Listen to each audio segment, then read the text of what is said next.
Hi, good evening, everybody on Facebook.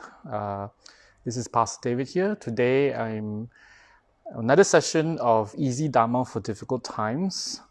And today we'll be talking about what brings people to the Dharma. So as I wait for people to come on, since it's a live. Oh, by the way, let me refresh my screen to see if to make sure I'm on the same page. Anyway, while waiting for people, I will do a little bit of a recap of previous talks that I've given, previous sharings.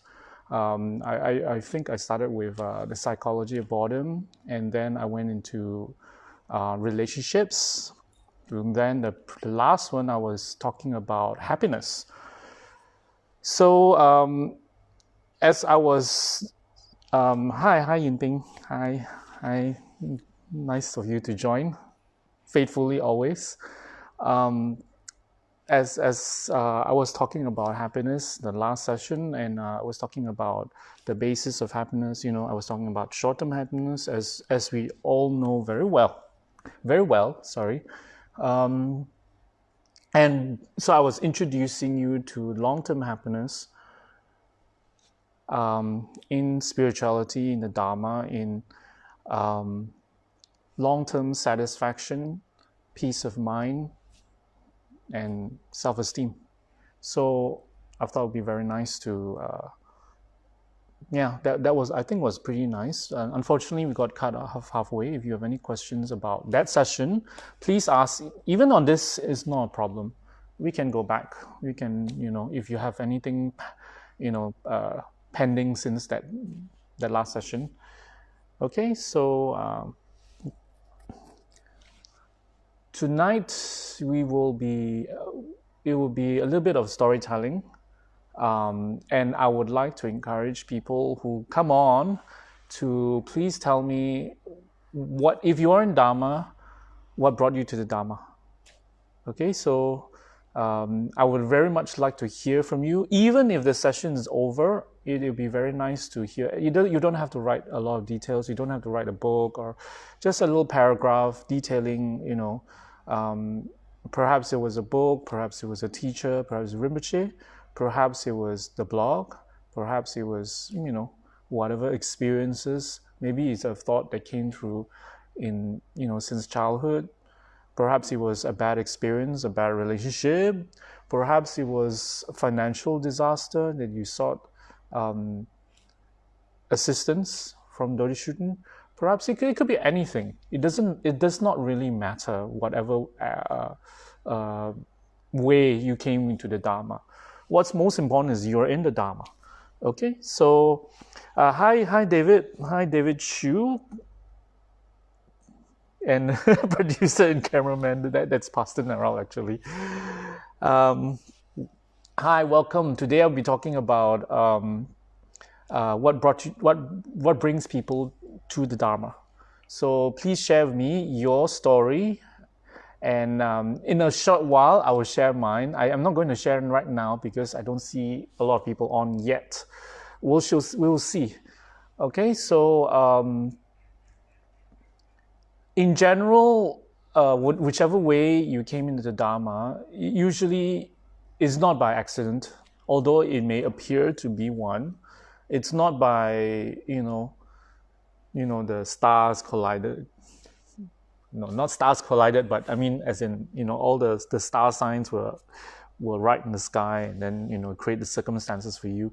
It's actually by the force of karma, as of everything, anything and everything, by the force of previous lives, imprints, and the conditions are right. You see, we have a lot of imprints from previous lives for a variety of things, from Dharma to non-Dharma, secular to non-secular, whatever it is. All these imprints are within us, and it's just waiting for the right conditions for it to sprout. Just like seeds of a flower or a tree. So when there's soil, when there's sunlight, when there's water, it's moist, the temperature is right, it will grow. So likewise for us, maybe the temperature, maybe the soil, maybe the weather, all were circumstances like meeting a teacher, maybe it was a bad experience, maybe it was it could be anything at all. Please share with me, Okay, so I thought this was a very good topic because as of right now, because I don't know, some of you may be very new, some of you who have been in the Dharma for a long time. Sometimes it's nice to recollect the time when we first got into Dharma, and I have a few advice later to give for people who are new in the Dharma, and also for people who are already been in the Dharma for a long time, and I think it's nice to, because sometimes we need to remember the reasons why in the Dharma, because after many years of being in the Dharma, sometimes we get distracted, we get perhaps disillusioned by certain people, and then our conviction and our belief and faith maybe waver a little bit sometimes. So sometimes it's definitely good to remember why we got into the Dharma, so we are encouraged to overcome whatever issues that we have, with people, circumstances, whatever it is. So please share. And okay, never mind. For me, I'll start my story now, since today is going to be a bit of a story time. Please, whoever comes on, or is on right now, if anything to tell me, or ask me, please go on. I'll periodically look at the screen to see your questions, and and carry on from there. So what happened is, for me, I met Rinpoche like 17, 18 years ago. It's been a long time, and that time I was a young man. I'm still young, I think. Young-ish. And that time I met Rinpoche as a friend, and I had no background whatsoever in Buddhism, I guess the closest I knew about Buddhism was what I saw in Thai temples. There's one Thai temple that my dad used to go to in Jalan Gasing, if you're familiar with KL and PJ. As a young kid, I sometimes follow my dad, and then he would bring back a lot of free distribution books, and I would sometimes pick them up and I look in it, I read it, because the title is very interesting. But when I read it, I was like, oh, it's so tough. It was very technical. It was beyond me. So I never got into it, and so years later, what happened was I met Rinpoche in the gym. I met him as a friend, and that time he told me he was a Buddhist lecturer, and that was like, wow, that's interesting. I didn't know we teach Buddhism, in the universities. That's what Rinpoche told me at that time. So what happened was I started asking some questions. I had a passing interest in Buddhism from just reading, because I just thought it was quite profound. It was very different from other forms of other spiritual traditions, other religions, where it was a divinity, an external divinity. In Buddhism, it was not. It was about life. It was about karma. It was about reincarnation. So I thought it was pretty interesting. So when I first got to know Rinpoche,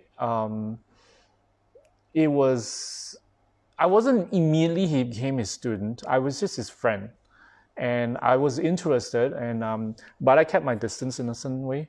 And the main thing that made me there was an interesting anecdote that Rinpoche actually years later he told me that, he said that I actually told him not to convert me. I said, I'm not Buddhist. Please don't convert me. And Rinpoche said, why would Buddhism, benefit if you converted? What makes you, what makes you think you're so special? So Rinpoche, after that, you know what happened? Rinpoche said, you're not my student. I'm not your teacher. I'm just a friend sharing with you. And okay, that's fine. That's cool. I'm cool with that. And then, after that, sometimes Rinpoche would explain certain things, and I was so mesmerized because Rinpoche had a way of explaining that people like myself, who doesn't know anything, can relate. And it's not in Chinese, it's because I'm not Chinese educated. So most Buddhist literature in Malaysia at that time when I came across is mostly Chinese, or it's in like from the nice Thai temple. It was in English, but it was technical, so I couldn't relate either way.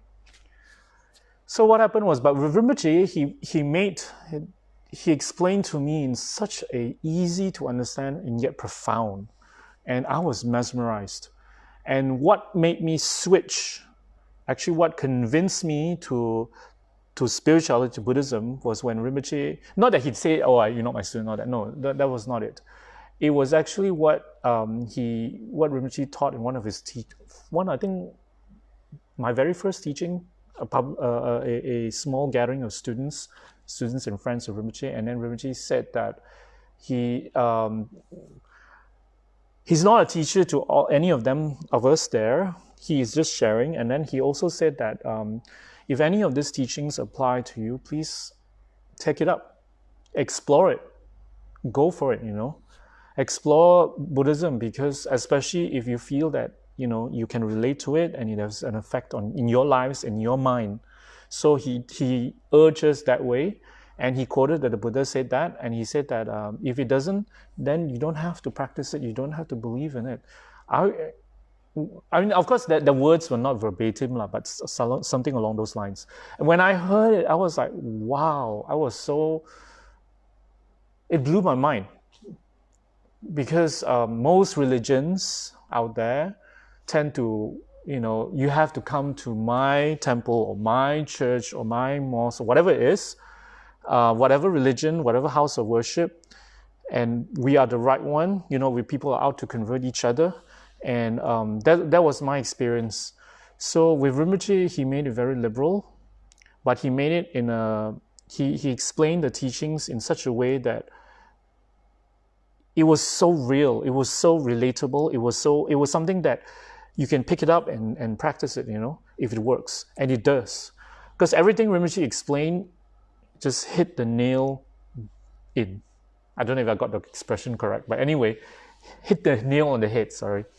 And I was everything that Rinpoche said, I just could relate, and something just opened in me.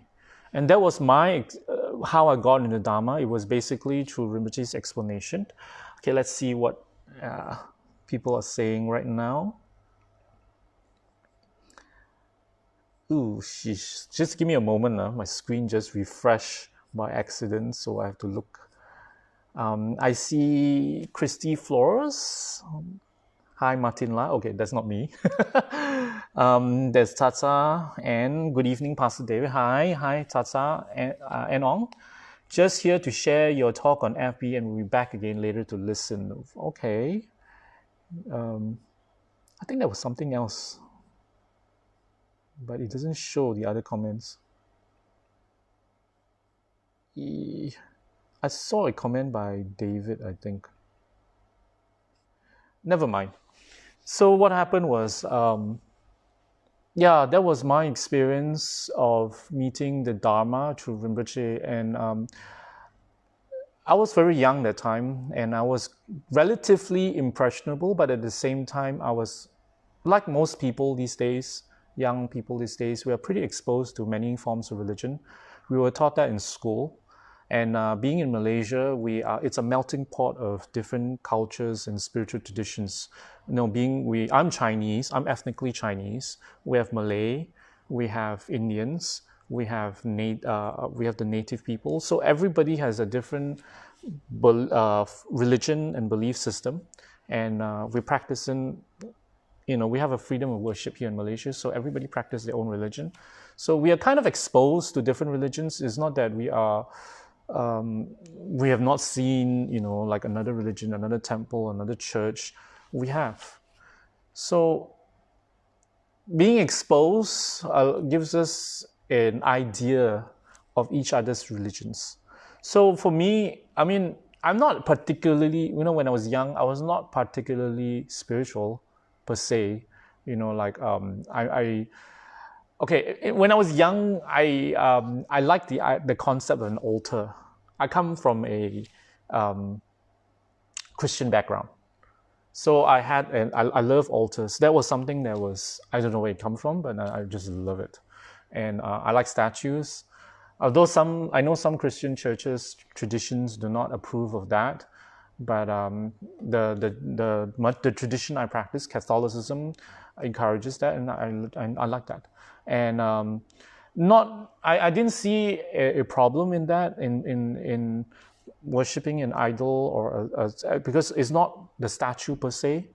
In Buddhism, we have statues, Buddha statues, Buddha images. We're not worshiping the item itself. We're worshiping what it represents, the enlightened aspect. And at the same time, whatever we offer to the images, we're offering to the enlightened being himself. So we get the results of that. So and I just love that. And so I just wanted to share that. And so in people when they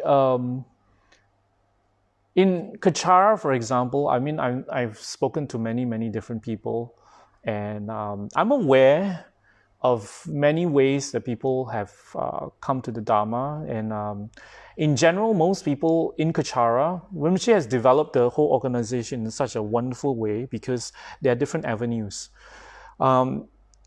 Generally, when you think of a Buddhist organization, you think that people come only through because they're interested in the Buddhist teachings, or they're interested in pujas and prayers and meditation. But there we have a lot of people coming from different other avenues. Some people came in because they were into doing charity work and doing arts. We have people who are into animals. We have people who came in because of Rinpoche's blog. Maybe Rinpoche was talking about something paranormal. And now we have a lot. There's many other avenues. And a lot of people actually, in general, do not come in because they're seeking enlightenment per se. What happened is they're seeking an answer to an issue that they have. And they happen to find it in Kechara because we also promote and propagate the Dharma protective practice of Dorje Shugden, Satrap, and a few others, but generally Dorje Shugden because he's the most effective. So what happens is a lot of people have found relief from their problems through the practice, through contacting Dorje Shugden, through the practice, the mantra, the prayers, the offerings, and through propitiating Dorje Shugden through his image, through setting an altar, and doing the retreats, doing the practice. And what happens? They found solutions, problems that are solved through it, and because of that, they find that that perhaps there is something higher that we are not looking at, and that's when they start to look into the Dharma, because that's what Rinpoche had in mind when he was promoting Dorje Shugden openly and to the public, to everyone, because a lot of people, generally, when you talk of religion and the deities, it's a very personal thing, because not everybody, it's in this day and age, people, when they look at the deity, there's so many different religions, spiritual traditions, and people are just looking for something they can connect with. And also, people have their issues, their problems. Sometimes it may not be, a crisis like a financial issue or a spirit problem or whatever it is. Sometimes it could be just family, relationship, and they found solace perhaps in the teachings. And a lot of people, perhaps for some of you who is watching this, who has come in because you have read something on Rinpoche's blog. And I was told just now by Pastor Naral that he came in through the blog, through one of the blog sharings that Rinpoche did. and he got hooked on, and he's here. He's with us all the way from United Kingdom. Okay, he's Indian, but he's from the UK, so he looks like, this sadhu, but he speaks like a Mr. Bean. Just kidding. But anyway, so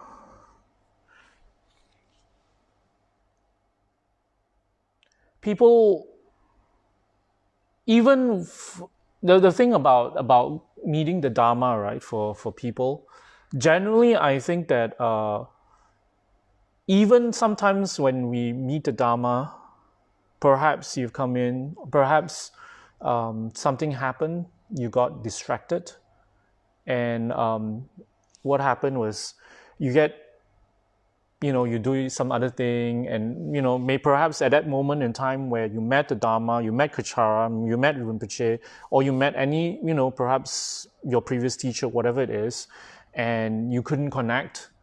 You connected for a while, and then you got distracted, I would say. And sometimes for quite a lot of people, they meet sometimes maybe later on in life where circumstances are right again, where you have the time and the what do you call it, the state of mind to reconnect with the Dharma.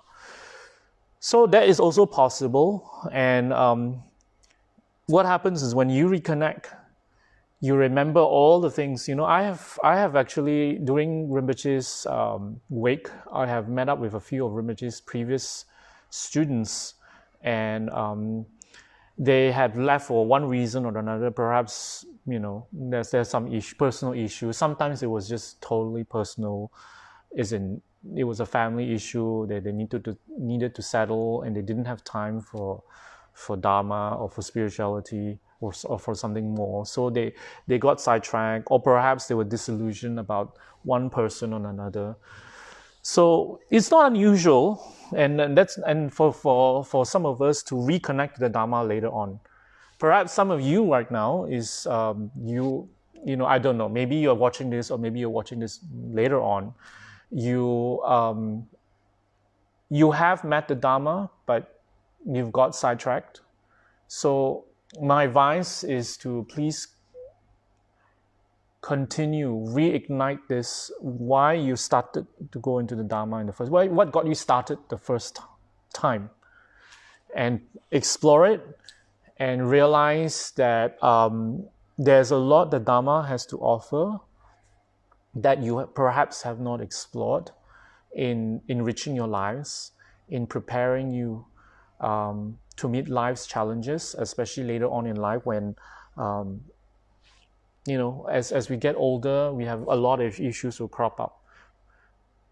We're getting older, we're getting more sick. Our loved ones are getting sick, and perhaps some of them are dying, as in, touch wood lah, our parents, the elders in our family, then they're dying. And the Dharma, at that point, nothing in secular life can help you. Nothing that you're taught in school can really help you, unless you're a doctor. And even then, there's only so much you can help for this life. What about helping ease them to the next? So that's the thing. Dharma has a lot of things. Spirituality has a lot of tools to help us at this time, to help us deal with grief, to deal with the emotions that arises, the anger, sometimes the frustration, how to deal with those negative emotions, not just in those moments, but other times in our lives, other crises as well. But I'm bringing that up because that's usually what most people encounter. And I think something came up by Sharon Ong.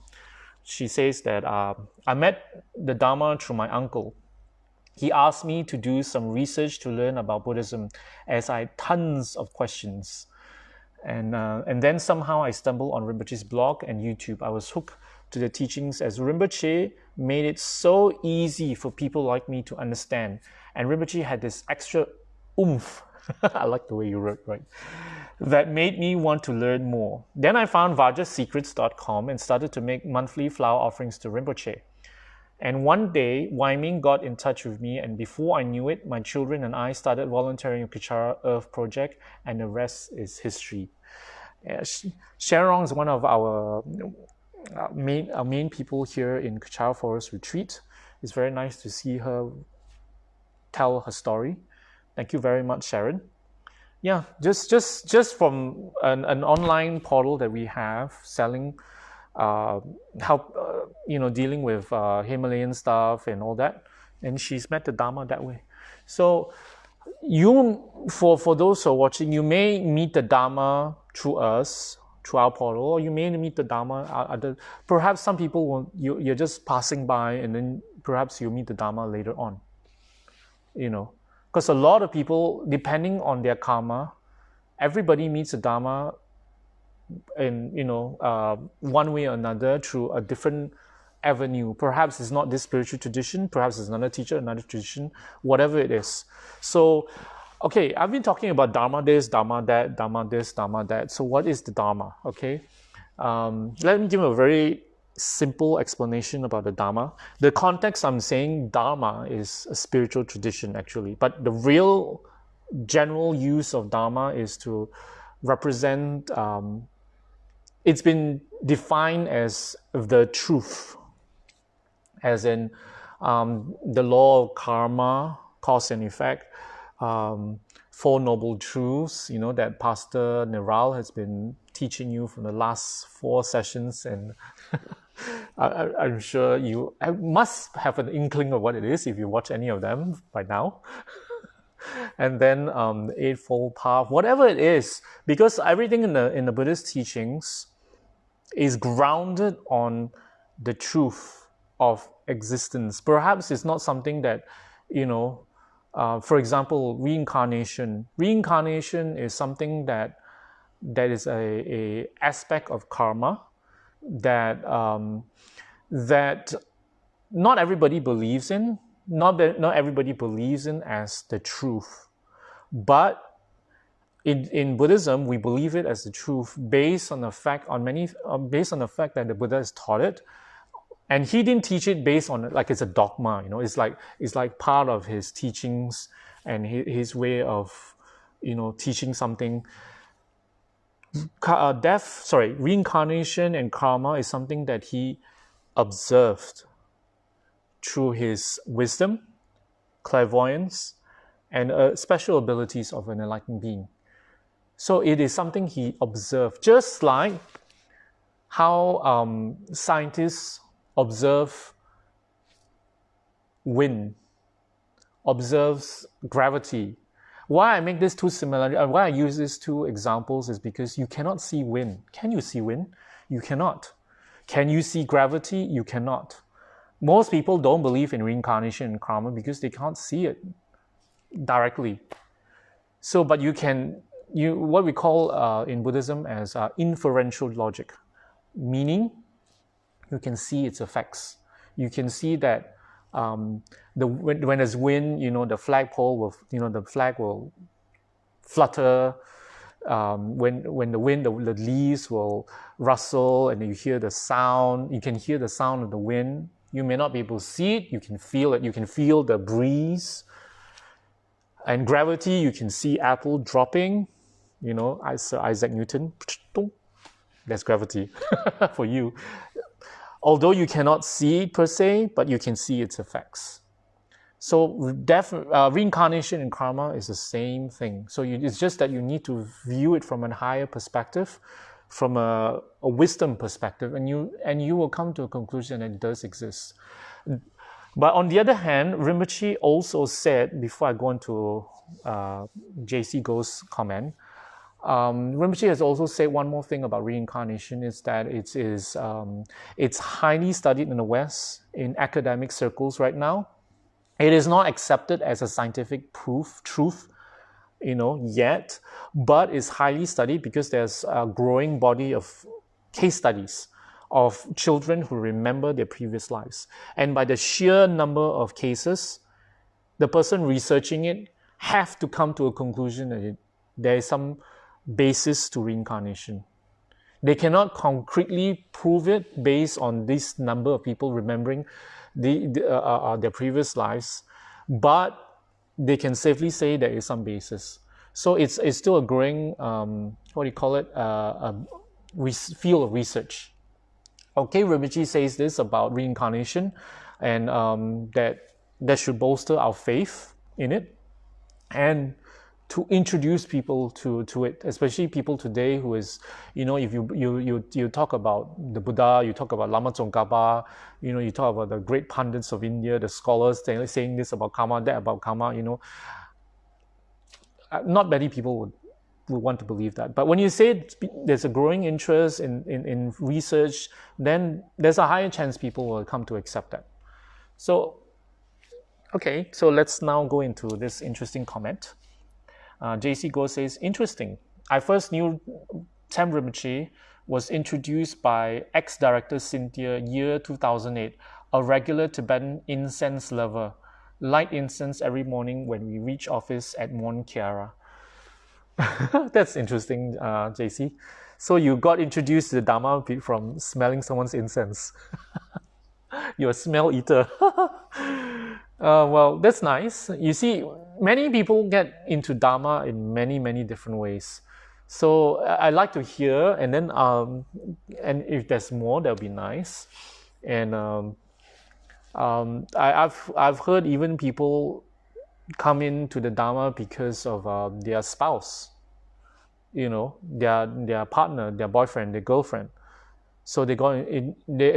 Some come in not believing in it. They're totally skeptical, and sometimes they were touched by something Rinpoche said, something that was shared, or sometimes they had an experience themselves. For some people, I've read actually, that the moment they see their guru, their teacher, something opens in them. So when I first saw Rinpoche, nothing opened in me. I was a bit skeptical, but I was drawn to him as a friend, and I was interested in Buddhism intellectually. So unfortunately, I wasn't one of these people who see Rinpoche, became his student. Not immediately, but my journey was being his friend, and then eventually transitioning to being a student, and that was 18 years ago. A lot have happened since, and I've seen a lot of people come into the Dharma through some they were customers of Kechara Paradise. They came in buying incense, sometimes buying chakras, sometimes they came in, they found out about Kechara house, they did the puja, and then they felt something, and then as in some positive imprint, a positive effect of pujas. I even heard that some people, when they first come, they had this is a phenomenon that's interesting, that I would like to share, is that when they first come, one of the cases I heard, I cannot remember who it is anymore.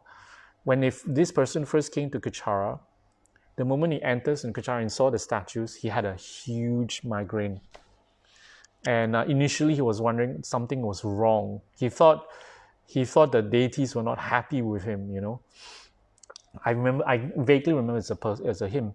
And then later it was explained that it's not that. Sometimes some people have certain obstacles that need to be cleared. So sometimes when you meet something that's going to be very beneficial for you, you may go through some obstacles, difficulties at the beginning. And that is, as Rinpoche said about obstacles, it's a good sign, even for something like this, like when you're totally new to the Dharma, because everything that Rinpoche said, I remember in one of Rinpoche's teachings, everything good that happens to you in your life, you would have to go through some struggle to get there. You will have to go through some level of difficulties to achieve it, because it is something good. It's something that's positive for you. So naturally, this is the workings of karma. Our negative karma sometimes would gather to kind of create an obstacle, kind of sometimes stop us, depending. So whatever it is, for people whom who is experiencing obstacles when they first get to know to the Dharma, please share with them and explain that they're on the right track, and it's only temporary. Things will eventually settle down. Okay? Okay, I have another story from Chung here. That's nice. This is from Chung. My wife and sister-in-law from the north who came to visit decided to go to Kechara house, but it was closed. Believing in the energy of holy places, they placed their hands on Kechara house's glass doors. Not much later, on Wesak Day 2013, Rinpoche, I much believe now, sought us out and met us by chance in Coffee Bean. My sister-in-law too met her first Sifu not long after that in Penang, and he, not coincidentally, is also a strong Dodishukin practitioner. Oh, that's very nice. I was there, by the way, Chung. I was there with Rinpoche. There was a group of us. Well, it's a working of your karma, your good karma, and so we were there as a group with of students with Rinpoche, and yeah, you're one of those few people that meet Rinpoche like on the street. That's incredible, isn't it? And yeah, so for a lot of us, I think because I guess the nature of Tibetan Buddhism is more of how do I say, meeting a teacher and then gaining from an authentic teacher, and then we get onto the path. So that is pretty much a Tibetan Buddhist characteristic, and Rinpoche has always said this: the teacher is just a reflection of your spiritual practice, and more importantly is our actual Dharma practice. But when you get into Buddhism, how we regard the teacher in our mind, how we devote ourselves to the teacher in our practice, right, with the teacher specifically, will be reflected in our realization, our understanding of the Dharma, and how much we will do in Dharma. So I repeat, the teacher is there as a reflection of our spiritual practice. It's not him that we're worshipping. We're not worshipping Rinpoche as like a god or like the savior. Rinpoche has said this. It is actually, Rinpoche is just a symbol of our practice. So when we devote ourselves to the teacher, it's not him. It's our ultimate enlightenment. For now, because we have not reached the point where we ourselves can be a source of inspiration ourselves, so we need to have Rinpoche as a source of the blessings of the lineage that stems from Rinpoche. And so ultimately, how we regard the teacher in our mind and our practice will reflect in our practice in general. Okay? So that's why the practice of devoting to a spiritual guide is very important, both from the side of the teacher, an authentic teacher, finding an authentic teacher, and from the side of the student, how to correctly devote oneself to the teacher. So some of you are, I'm going to digress a little bit about the teacher, right? Because most of us meet the Dharma through the teacher. And what happens is,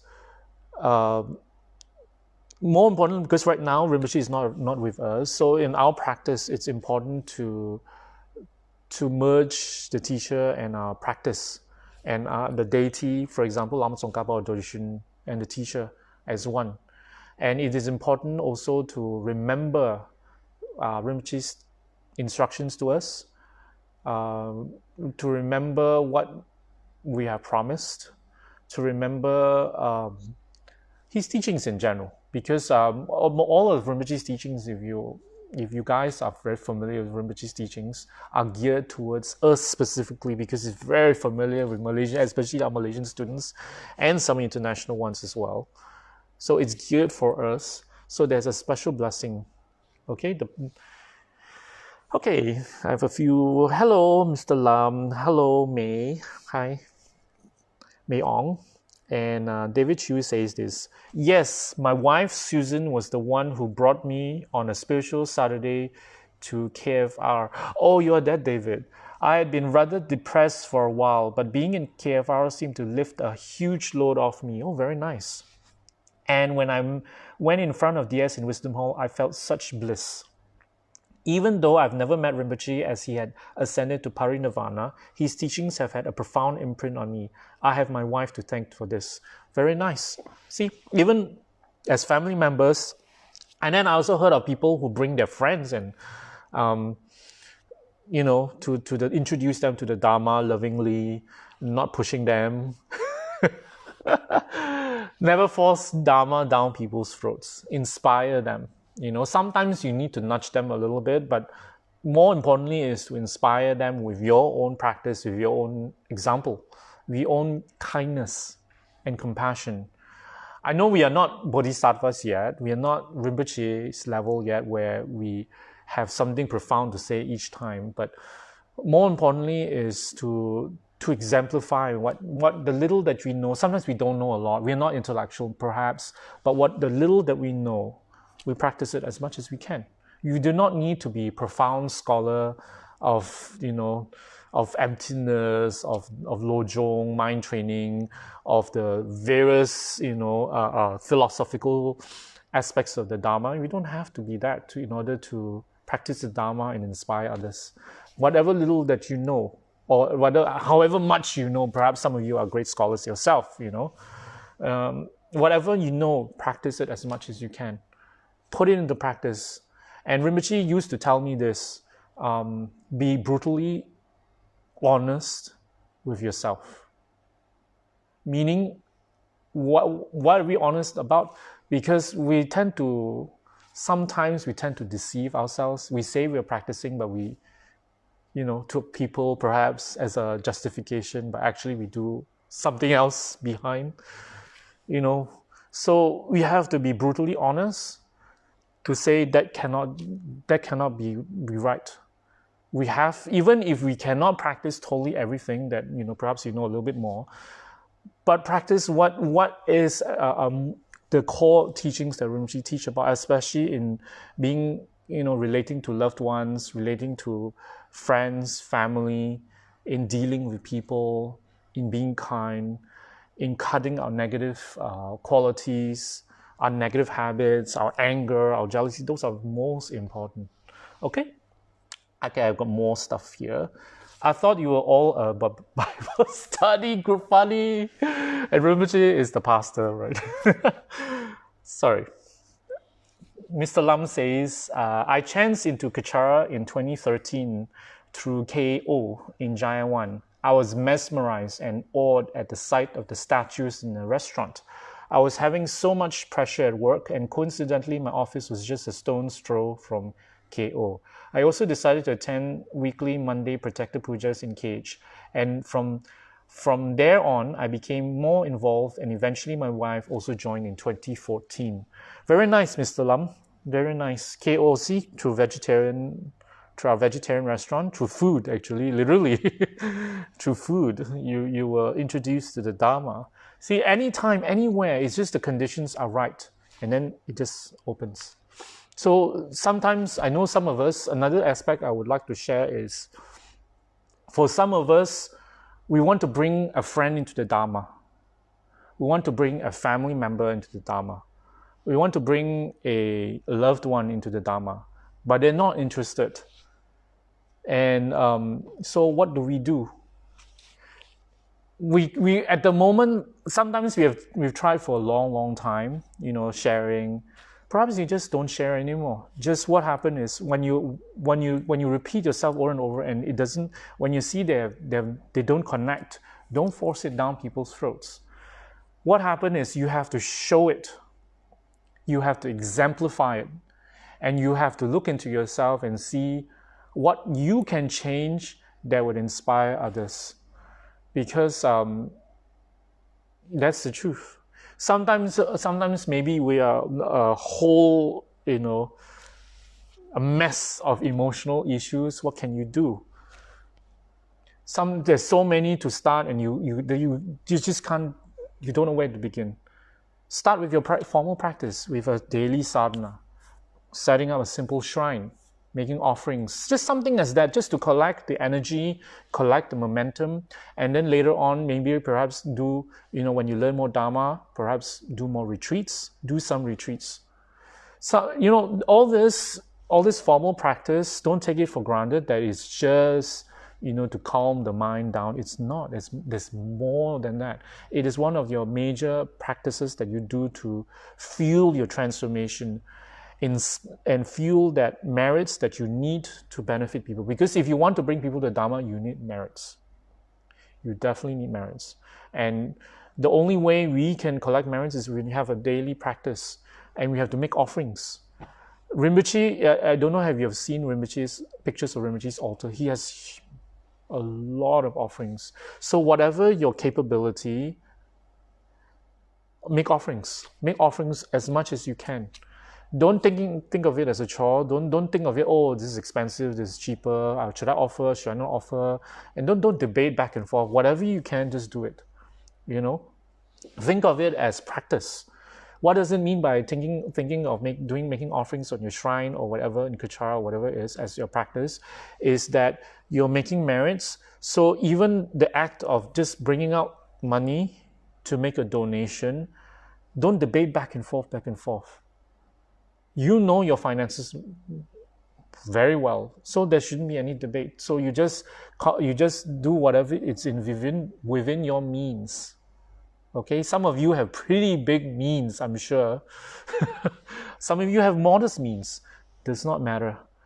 And it doesn't have to be money. Offerings doesn't have to be something expensive. Rinpoche used to tell me, offerings does not have to be something expensive. It has to be from the heart. It has to be from your sincerity. It has to be from your creativity even. As we like to, like when we talk about generosity, it is not about money. We can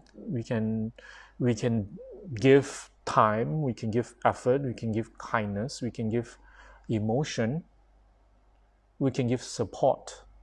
There's so many types of offerings / givings that we can do for others to better our practice. So, we shouldn't limit what we can do and what we cannot do.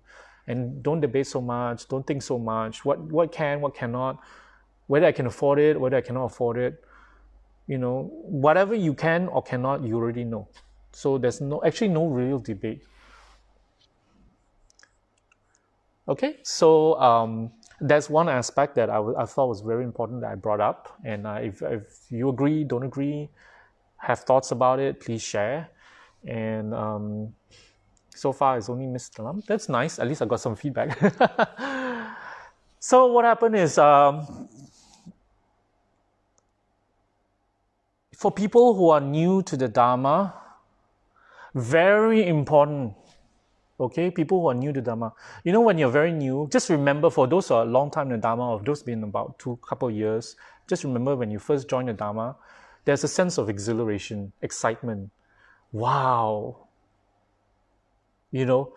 Wow, look at the Buddhas, they look powerful. Wow, I got my problem solved. Dojishin is powerful. Wow, the sky is the limit. Wow, and the mantras, I'm a sadhu now. I'm going to go for a retreat. I'm going to do 1,000 mantras a day. You sit there, and then when the moment you meet your friends, you start preaching them Dharma, and they're like, oh no. So what's my point? At the beginning, when you're very new to the Dharma, there's always this excitement. And this excitement is a form of attachment. And as I had defined attachment as we over-exaggerating the good qualities that we see in the Dharma. That's also possible. When we over-exaggerate it, we tend to over-promise, over-commit, and we don't see things as they really are. We sometimes don't even see that our friends are not interested in our Dharma talks.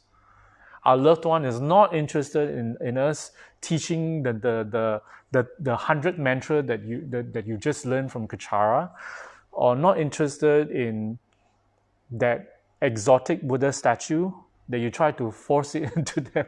I mean, I'm just giving examples. Okay, don't take offense. Okay, so what happened is, we are extremely excited, and then we spend all our money on the altar. We invite friends. We talk about it. We go for pujas. We go for every single activity. We go on Rinpoche's blog, comment every single blog, which you should. You should go on Rinpoche's blog and learn more. That's good. I'm not saying that's bad. Okay, you should go on Rinpoche's blog. We do so much. What's my point? It's an attachment. And when it's an attachment, what happens is sometimes it fizzles out. And when it fizzles out, what happens? We slink away. So you have some people who are new in the Dharma for a few months, then suddenly they disappear. They burn out. They get tired. They slowly slink away into the corner, and because the excitement has worn off. Because someone rejected them and they were offended.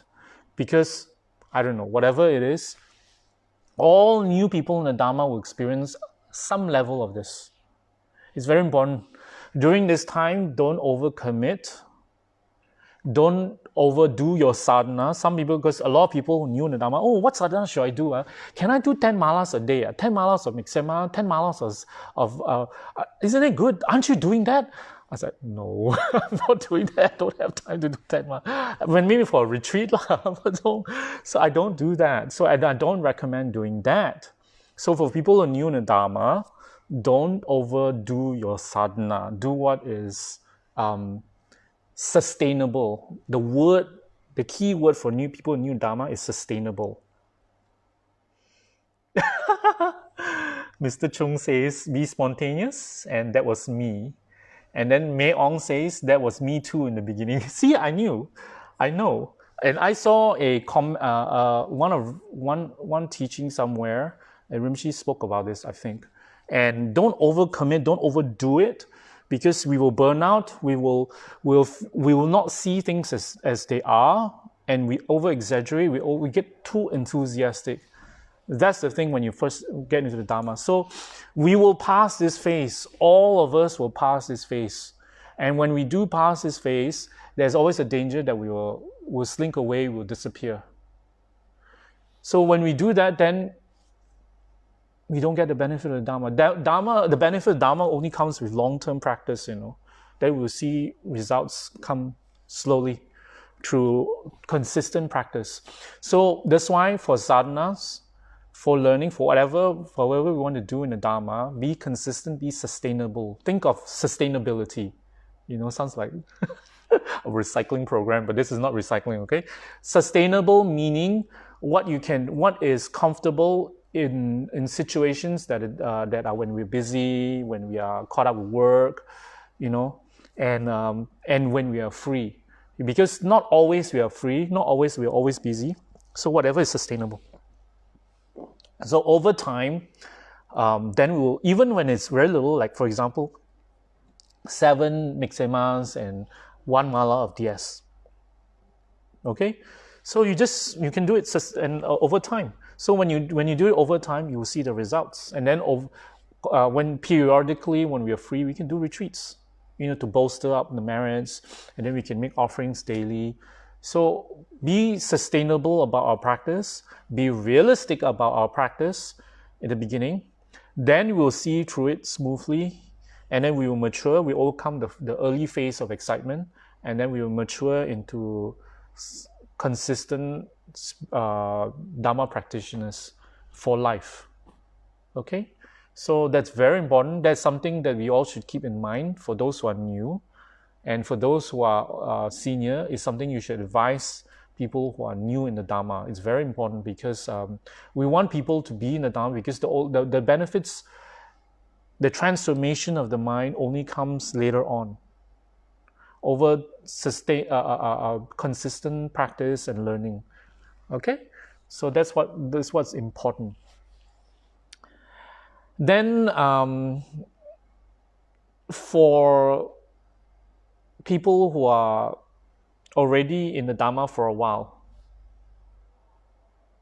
Okay, I have some comments here before I go on. Sharon says I was opposite. I didn't even do my sadhana daily until much later. Haha.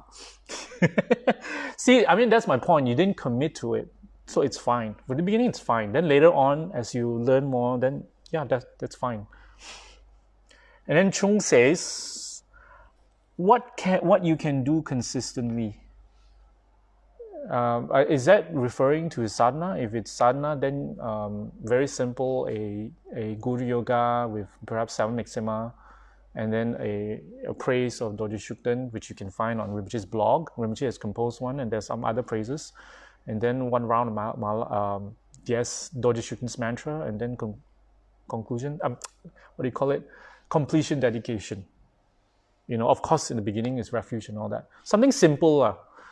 For some, I've even given advice to some people to just do Dorje Shukden's praise and the mantra, depending. But I do recommend Guru Yoga with Mixema. That's for sure. If you want to be a Dharma practitioner, you want to gain realizations, not just clear obstacles. Although Dorje Shukden also can help with gaining realizations, but Lama Tsongkhapa is Dorje Shukden, and it is directly getting the blessings of Manjushri. Okay? So if it's something else, Chung, you're referring to, please clarify. So for people who are senior in the Dharma,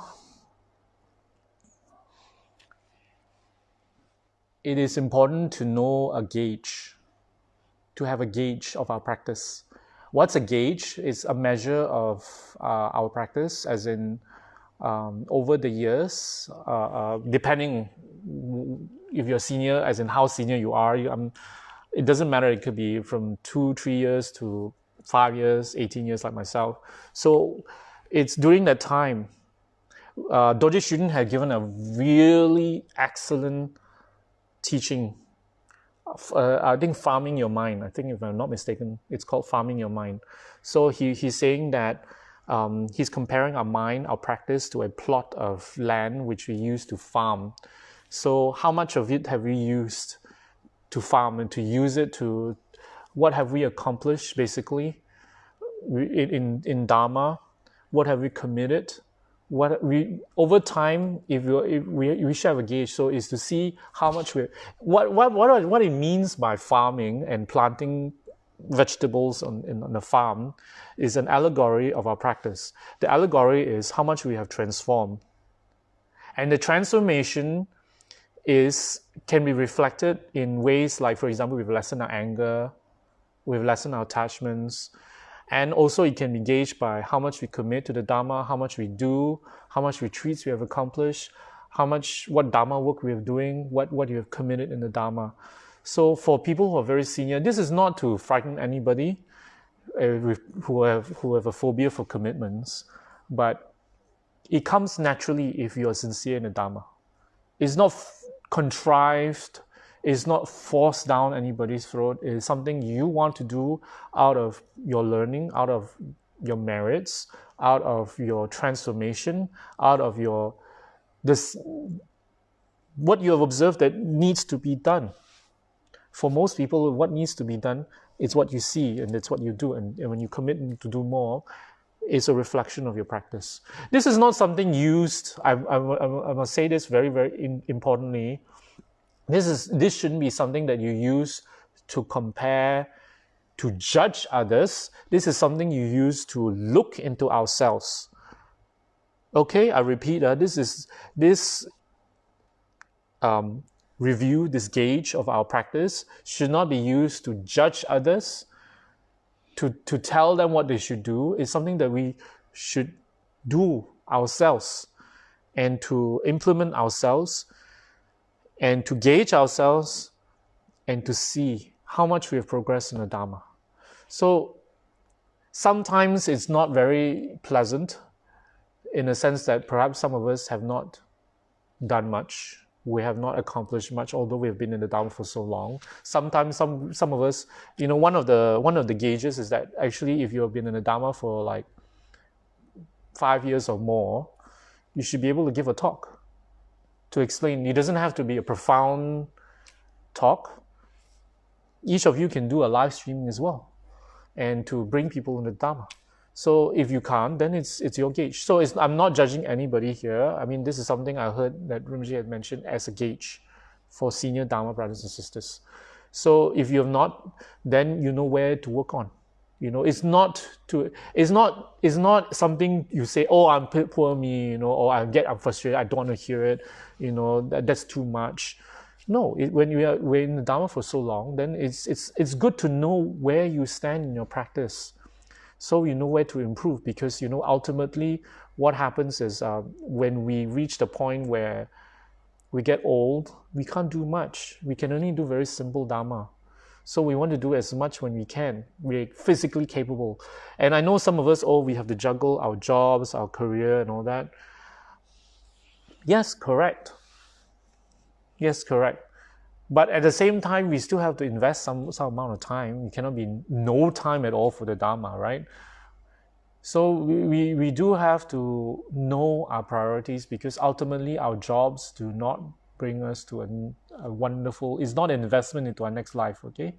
It is only for this life, and it will only rob you of your opportunity to practice the Dharma. So we have to balance. Something's got to give. So whatever it is that you wish to accomplish worldly, and if you've been in Dharma for so long, then you should know the drawbacks of just investing all your time in secular affairs. It will only disappoint you in the end. This is for sure. So I'm not trying to be a doomsayer here, but this is an important message for people in the Dharma.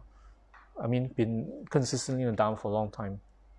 So ultimately, even for us in being in the Dharma for so long, we should be some sort of an inspiration for people. Even if we're not particularly intellectual, we're not particularly knowledgeable, we're not particularly like a Bing Kui or a JP do a huge Dharma projects and benefit a lot of people, Kechara and all that, or a huge a Likim celebrity, bring people in the Dharma through their personality, or whatever it is, whoever you have in mind, who does a lot of Dharma work, or who teaches a lot, who does a lot of retreat, whatever it is, even if you're not that, right, is that what do people feel when they come to you, when they come near you? Do people are drawn to you? Are you someone whom people are comfortable with? Are you people who chase people away? So that all those things factor in. So I won't go too much already. It's 10 o'clock. And so I hope I gave you a pretty much rounded picture of why people come to the Dharma, through various avenues, the fruition of the karma, and the conditions are ripe, and right. And and I also gave some advice for people who are who are new and people who are senior. So I am not qualified. I know some of you are looking, and then what about Pastor David? So I know I'm not perfect either, and I'm not wonderful. I'm a lazy bitch, and but I have my demons to fight, and I have my little internal battle to fight with myself, to do Dharma, to not do Dharma, to do more secular, to be more, to teach more, to go on live streaming every few other days. So please do leave your comments, and I am right now that I'm finishing my session now, I'll be thinking of my next topic, and if you have any ideas, do share. I'm open to it. Okay, as an end, there is a comment by Pastor David Lai. Nice. Spiritual practice is a journey, just like when we train for a marathon. We have to start with the correct motivation and a goal, i.e. full enlightenment ultimately. The key is consistency. We are not competing with anyone but ourselves. We are competing with limited time and many obstacles along the way. We should have qualified spiritual guide to guide and inspire us. We need a Dharma protector like Dorjin to help us. We need a spiritual community like Kechara to support and encourage us. We also need a place like Kechara Forest Retreat to engage in our practice. Finally, we should be honest with ourselves on how much and how fast we want to accomplish our goal. Just do it. If not now, when? Whew, you sound like a like a quick, concise commercial. No lah. It was wonderful. Actually, what you mentioned was very, very good for beginners. You mentioned spiritual friends. This is something that I saw first time in Atisha's teaching, advice to, I think, the king or something.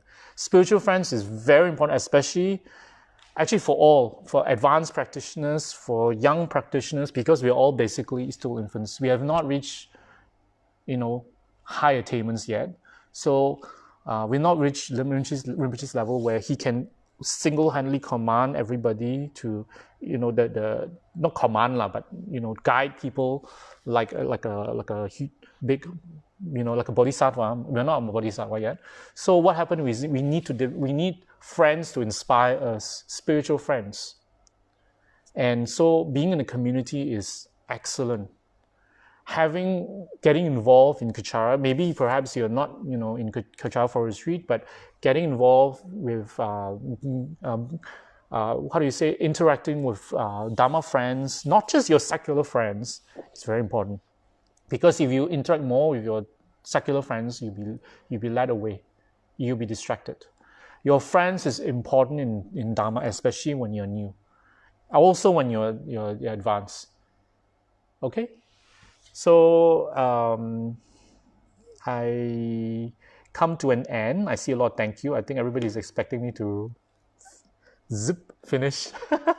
Thank you very much, everybody. I think it was pretty nice, although it was a bumpy start. But yeah, thank you very much, and everybody, and all the best. I know the MCO is extended. Please stay sane. Read the Lamrim or whatever Dharma book, or just go online and join the meditation sessions. Come on our easy Dharma for difficult time session, or whatever videos that we have. Keep yourself occupied. The time will pass, I promise you, very quickly. Thank you. Good night.